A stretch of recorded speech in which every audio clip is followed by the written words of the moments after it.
ফিটনেসবিহীনতা। আপনি চালক হিসেবে যতই প্রশিক্ষণ প্রাপ্ত হন না কেন, আপনার যদি ব্রেক ঠিক না থাকে, আপনার অন্যান্য জিনিস যদি ঠিক না থাকে, তারপরে হচ্ছে যে যদি এটা কালো ধোঁয়া বেরোতে থাকে, তাহলে তো কোনো কাজ হবে না। তো সুতরাং এটাকে করার জন্য আমরা ওই যে শ্রমিক মালিক পরিবহন সমিতির সঙ্গে আমরা কথা বলে আমরা ফিটনেসবিহীন যানবাহনগুলোকে আমরা ডাম্পিংয়ে পাঠাচ্ছি এবং এটা কিন্তু আরও বাড়বে। তো সুতরাং যারা গাড়ি করেন, গাড়ির যারা মালিক, তারা তাদের গাড়ির ফিটনেসটা ঠিক রাখতে চেষ্টা করবেন এবং ফিটনেসবিহীন গাড়ি কিন্তু কোনো অবস্থাতেই চলতে দেওয়া যাবে না, কারণ এটাও কিন্তু ওই যে সড়কে যে দুর্ঘটনা, এটা একটা অন্যতম কারণ।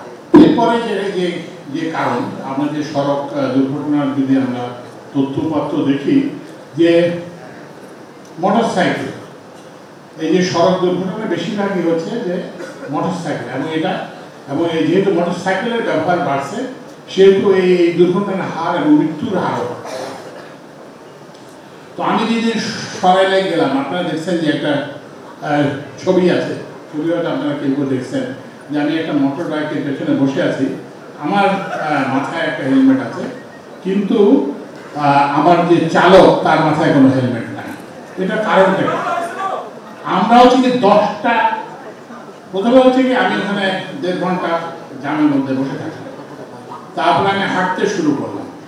তো হাঁটে এখন আপনি তো ধরেন 12-13 কিলোমিটার পথ তো আর হেঁটে যাওয়া যায় না। তারপরে আমি বললাম যে ঠিক আছে, আমরা মোটরসাইকেলে যাবো।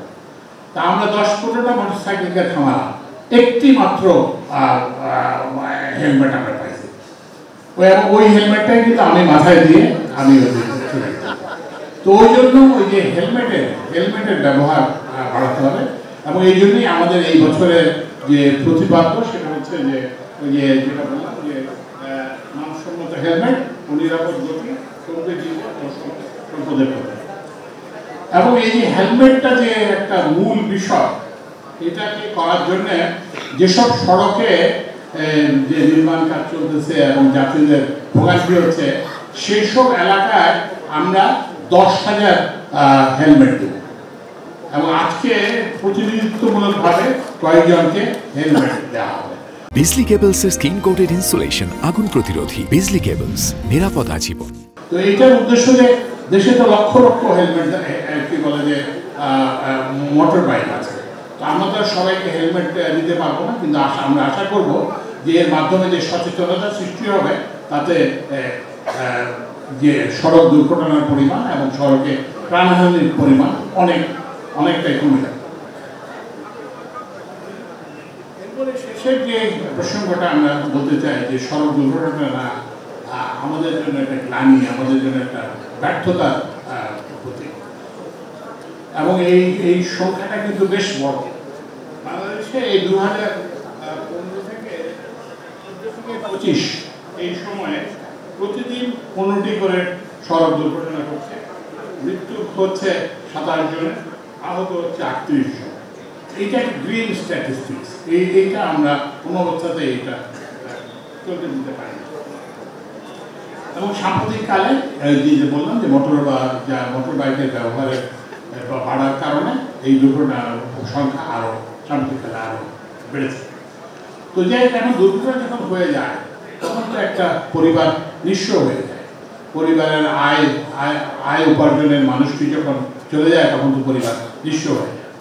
তো ওই জন্য সড়ক আইনে এই জন্য একটা পরিবারকে একটা সহায়তা, আমি এটাকে ক্ষতিপূরণ বলতে চাই না, কারণ জীবনের কোনো ক্ষতিপূরণ হয় না, এটাকে আমরা পরিবারকে সহায়তা বলি।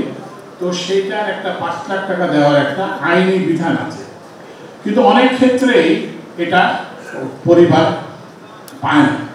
তো ওই জন্য আমরা বিআরটিএকে নির্দেশ দিয়েছি যে এই যে সড়ক দুর্ঘটনায় যারা ক্ষতিগ্রস্ত হবে না, যারা নিহত হবেন, যারা আহত হবেন, তাদের পরিবারকে এই সহায়তাটা, আগে ছিল যে উনি চাইবেন আমরা দিব, আমি বলছি যে না, আমরা বলছি যে এটা না, এটা হচ্ছে যে এটা আমাদের দায়িত্ব ওনাকে যে পরিবারের সদস্য নিহত হয়েছেন কিংবা আহত হয়েছেন, তাকে খুঁজে বের করা এবং খুঁজে বের করে ওই টাকাটা পৌঁছাতে হবে।